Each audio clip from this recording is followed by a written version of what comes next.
Morning mga idol, mag-ano tayo, igado, recipe ng masbate. Bago ano, lutong masbate. Ito binabad na natin ito sa toyo, bawang at saka paminta. Ito naman sa suka. Pero hugasan pa natin yung atay bago natin ilagay kasi para matanggal yung lansa. Pero ito okay na to, igisa na lang to. Ibabad muna natin kahit mga 1 oras. Okay. Gigisa na po tayo ng bawang at saka sibuyas. Pero yung ano natin, ayun, nagpainit na tayo ng kawali. Pero yung hindi na tayo gagamit ng mantika. Ito na yung taba ng baboy yung pangisa natin. Mayroon kasing ilang taba. Ngayon ano lang natin to. Pagmamantikain lang natin to. Para mano na rin pa kasi siyang medyo matigas sa part ng baboy. Ayan. Pagmamantikain lang natin yan.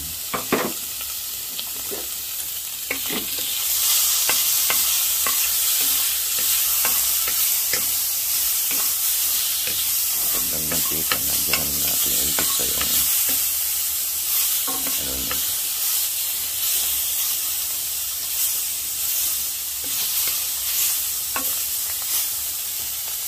Dyan na natin ilagay sa yung sibuyas at saka bawang.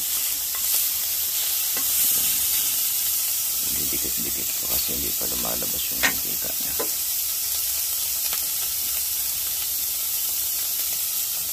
Malakas yung apoy.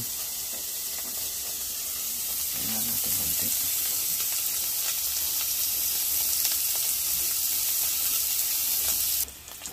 Ayan po, kung mapapansin nyo, nagmantika na siya. Kaya pwede na natin igisa yung bawang dyan at saka sibuyas. Ayan po, ginisa ko na yung bawang. Itinado ko muna yung taba.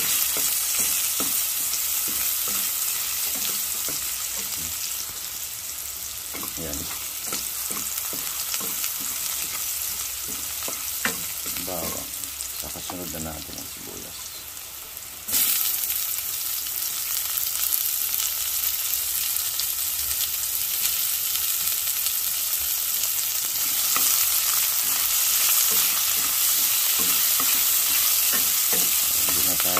Ang mantika, yung mantika na mismo ng taba.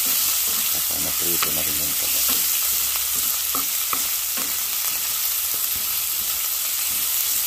Pakuli na natin siya.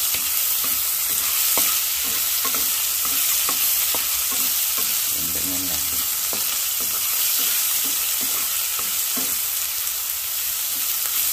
Bang.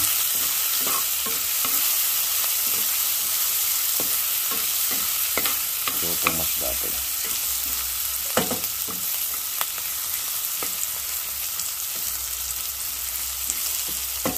Yung medyo sunog na yung baboy natin. Ilagay natin yung karne. Yung binabad natin kanina. Isang oras. Ilagay natin. Yung ano natin. Mamaya na yung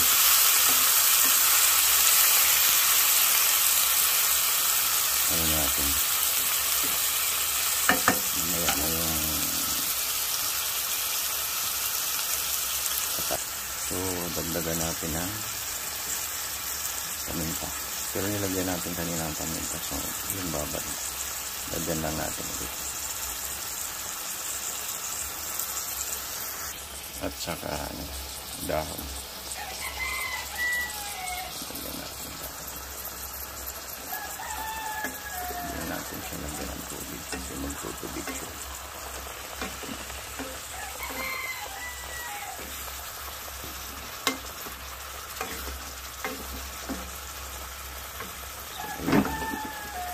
Gumagalaw ko ng kawali kung ginagawa. Wala tayong taga-video. Ako ang hawak ng video.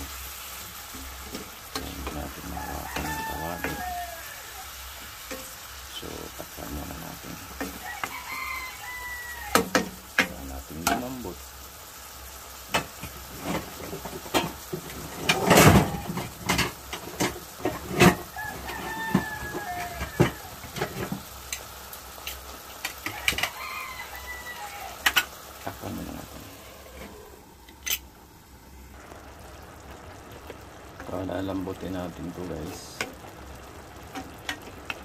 mga idol. Palalambutin natin yan. Saan natin lalagyan ng ibang ingredients. Maya na natin ilagay yung atay kasi mabilis yun maluto, at saka pag matagal yung kumukunat, parang pusit.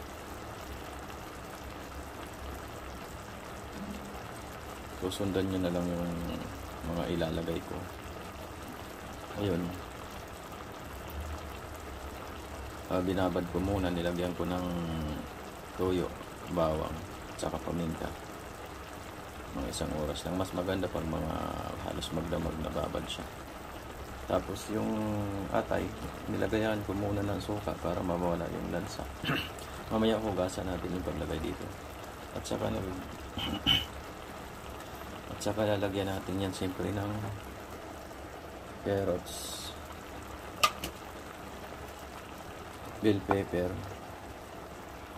at saka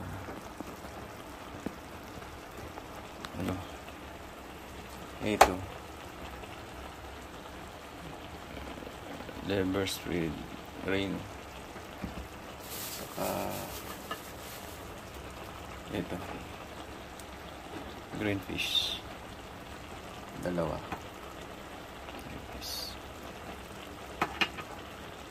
saka ito, Del Monte.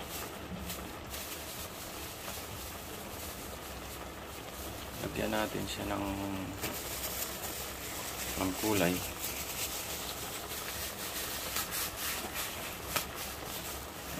Del Monte sauce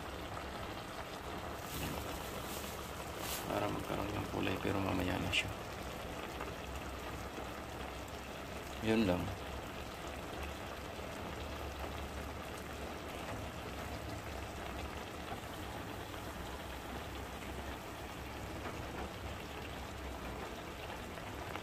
Papalambutin muna natin siya. Yan, nilagay na natin ang Thai. Haluin natin. Hinugasan ko na yan. 3 bis. So, binabad natin sa suka para mawala yung lansa. Malaking hiwa ng atay.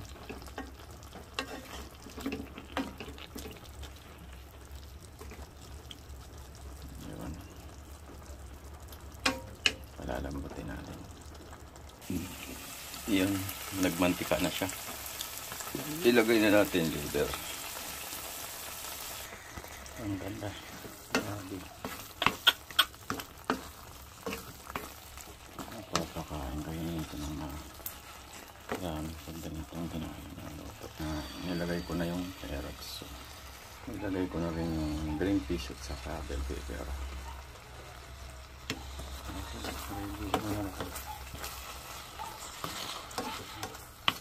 Ready kain natin.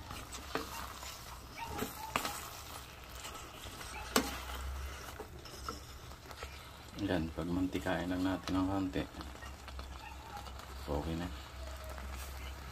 Sarap naman.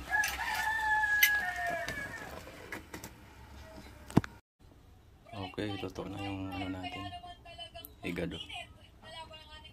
Salamat sa panonood.